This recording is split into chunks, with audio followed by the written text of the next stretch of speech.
20 नवंबर 2025 को supreme court of India ने अरावली पर एक हिस्टोरिकल जजमेंट दिया।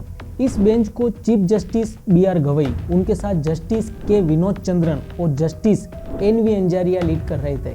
इन्होंने जो जजमेंट दी है उसके हिसाब से 90% अरावली माइनिंग के लिए खुल गई। Aravali Range, one of the world's oldest mountain range and North India's natural shield against desertification, is under threat.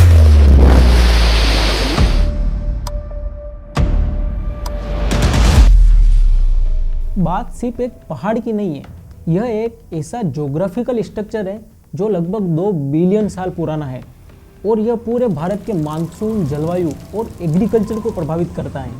और इसी अरावली ने गंगा जमुना के मैदानों को रेगिस्तान में तब्दील होने से रोका और आज सुप्रीम कोर्ट ने उसी का डेथ वारंट जारी कर दिया है। आइए पहले जानते हैं आखिर ये अरावली इतनी क्यों महत्वपूर्ण है। ये अरावली पहाड़ियाँ गुजरात के चंपानेर से शुरू होकर राजस्थान और हरियाणा को पार करते हुए दिल्ली तक फैली हुई हैं।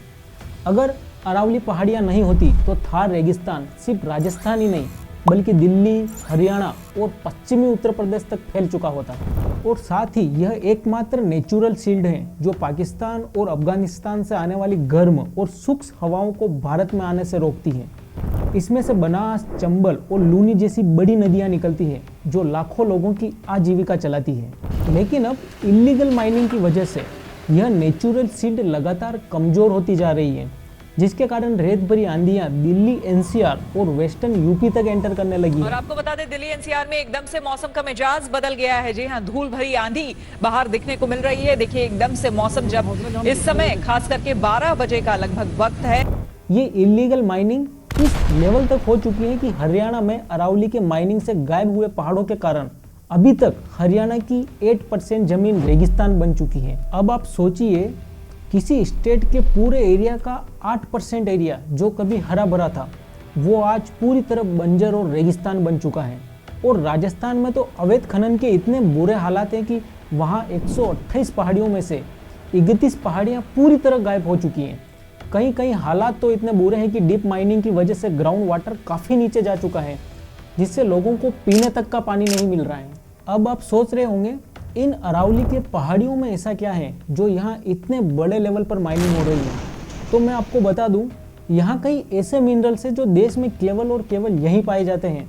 और साथ ही साथ जस्ता, सीसा, चांदी, ग्रेनाइट, चूना पत्थर और जिप्सम भी पाया जाता है। विश्व प्रसिद्ध मकराना मार्बल जिससे ताजमहल बना है वह भी इसी अरावली से निकाला गया है। और पूरे देश का 90% मार्बल भी अरावली से ही निकाला जाता है। इसके अलावा जिंक और लेड की बड़ी क्वांटिटी भी राजस्थान की अरावली से ही निकाली जाती है।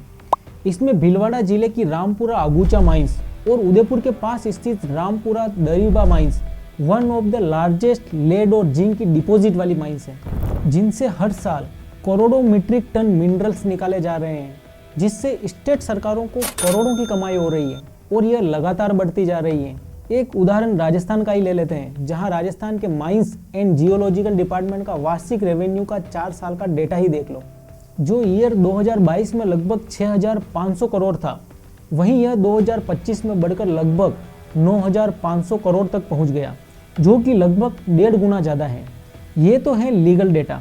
अवैध खनन का तो कोई हिसाब ही नहीं। इसी अवैध खनन के चलते 1975 से 2019 के बीच अरावली का लगभग 8.7% हिस्सा गायब हो चुका है।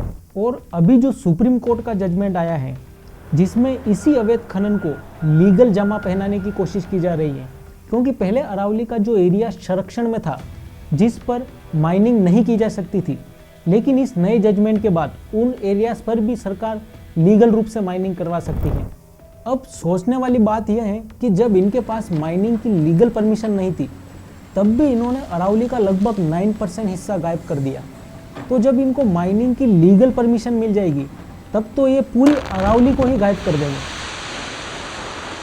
अब जो सुप्रीम कोर्ट का फैसला आया है, उसके अनुसार केवल 100 मीटर से ऊपर वाली पहाड़ियों को ही अरावली माना जाएगा और संरक्षण में रखा जाएगा। अगर ऐसा हुआ तो अरावली की टोटल 12,081 पहाड़ियों में से केवल 1,048 पहाड़ियाँ ही अरावली में आएगी। इसका मतलब साफ है, अभी जो अरावली है उसका 90% एरिया फ्यूचर में साफ हो जाएगा। साथ ही साथ इसमें रहने वाले लाखों जीव जंतु, पेड़ पौधे भी खत्म हो जाएंगे अगर आज भी हम विकास और विनाश में अंतर नहीं कर पाए तो इसका खामियाजा सबको भुगतना पड़ेगा। इस विनाश का कौन जिम्मेदार है, गवर्नमेंट, सुप्रीम कोर्ट या फिर कोई और? अगर आप ये सब डिटेल में जानना चाहते हैं तो कमेंट करें।